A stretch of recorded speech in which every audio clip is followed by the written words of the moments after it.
Un conseil régional du numérique, en premier lieu, c'est un outil qui est au service, de la région pour, pouvoir, réfléchir, en amont sur ce que sera la stratégie numérique de la région de demain.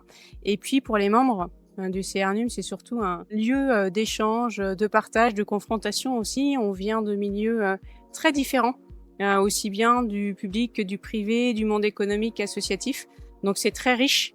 Nos échanges sont soutenus, mais l'idée, c'est de pouvoir justement prendre les grandes thématiques qui nous intéressent aujourd'hui, comme, l'intelligence artificielle, le numérique responsable et puis d'y réfléchir tous ensemble. On est environ, 50 personnes au sein du CRNUM pour, la dernière mandature. On a, de représenter à peu près tout le circuit, hein, que ça aille vraiment du monde associatif, au monde économique. La féminisation du secteur du numérique, c'est un sujet, donc le CRNUM a essayé, là aussi d'être exemplaire en la matière et puis de faire en sorte qu'on soit bien représentés. Mais c'est toujours un enjeu et c'est pour ça qu'on a beaucoup d'actions auprès notamment, du jeune public et des écoles pour favoriser encore un peu plus, l'égalité femmes-hommes dans ce secteur-là.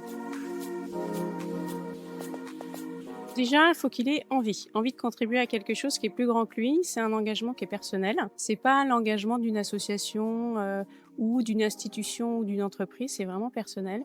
Et ensuite, s'il a envie de contribuer à ces réflexions-là, il a 1 mois de, début février à début mars pour pouvoir, déposer sa candidature sur le site, de la région.